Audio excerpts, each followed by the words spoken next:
اور اس کے ساتھ ساتھ وہ جو سیکنڈ مائگریشن تھی اس میں بھی جو تھی وہ لیڈ کر رہی تھی اپنے ہسبینڈ کے ساتھ، اس میں شامل تھی۔ حضرت سودا رضی اللہ تعالیٰ عنہا کی ایج جو تھی وہ تقریباً 65 ایئرس کی تھی، جو ہمیں کتابوں میں ملتی ہے۔ پھر اس کے کچھ چند سالوں بعد ہی حضرت عائشہ رضی اللہ تعالیٰ عنہا جب نبی کریم علیہ السلام کے نکاح میں تو پھر انہوں نے اپنی باری جو تھی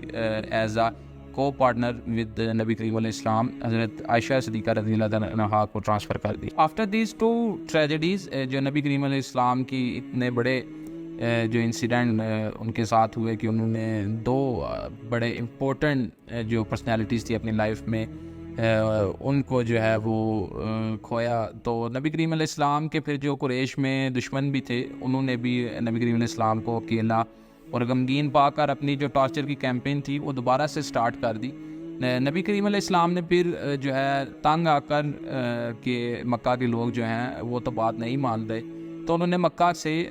باہر کے جو علاقے ہیں ان میں دعوت و تبلیغ کا کام کرنے کا سوچا۔ تو نبی کریم علیہ السلام امید کی ایک کرن لے کر طائف کے ایک علاقے میں اپنی دعوت و تبلیغ کرنے جاتے ہیں، جو تقریباً مکہ سے 60 میل کے فاصلے پر تھا، اور نبی کریم علیہ السلام پیدل ہی یہ سفر کر جاتے ہیں، اور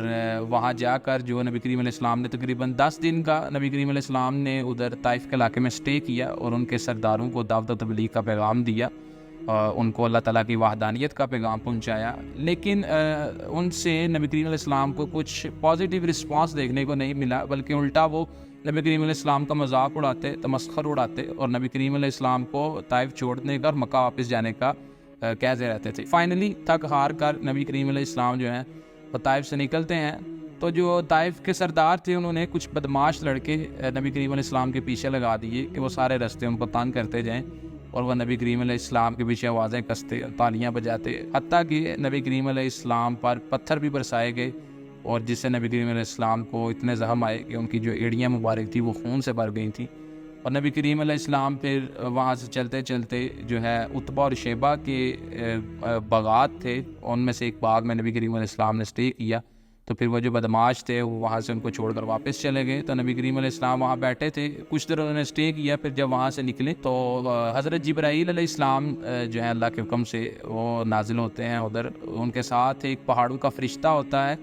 اور نبی کریم علیہ السلام کو وہ کہتے ہیں کہ جو باتیں آپ سے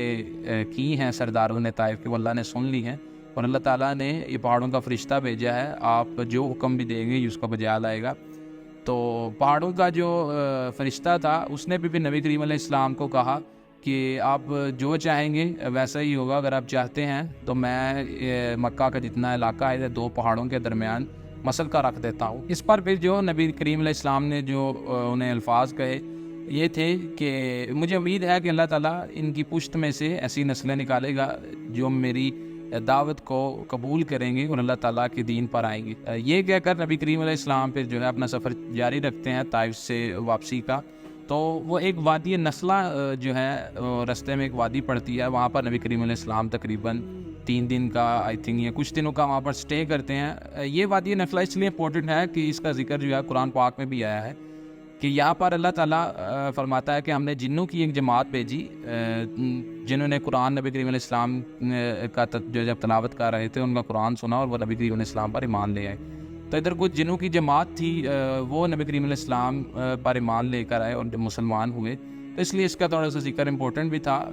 تو وادی نخلہ، پھر اس کے بعد جو ہے نبی کریم علیہ السلام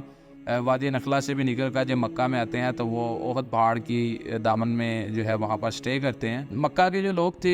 وہ نبی کریم علیہ السلام کے جانی دشمن ہی بن چکے تھے، تو نبی کریم علیہ السلام ڈائریکٹ مکہ میں داخل ہونا ذرا مناسب نہیں سمجھ رہے تھے، تو انہوں نے پھر اپنے جو غلام تھے ان کے ساتھ حضرت زید بن حارثہ آزاد کردہ غلام تھے نبی کریم علیہ السلام کے، ان کے تھرو پھر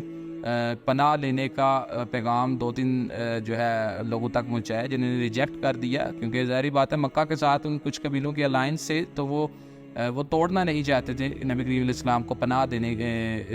کی وجہ سے۔ پھر ایک شخص ایسا تھا جس کا جو نام تھا وہ معتم بن عدی نام کا ایک شخص تھا، جن کو نبی کریم علیہ السلام نے ریکویسٹ کی کہ پناہ لینے کی، تو اس نے نبی کریم علیہ السلام کو پھر پناہ دی اور خود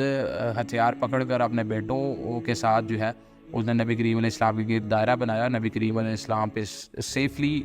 جو ہے حرم میں داخل ہوئے. پھر انہوں نے ہجرت اسود کو بوسہ دیا اور پھر اپنے گھر تشریف لے گئے. تو آج کے ایپیسوڈ کے لیے اتنا ہی. ملتے ہیں نیکسٹ ایپیسوڈ میں. اللہ حافظ.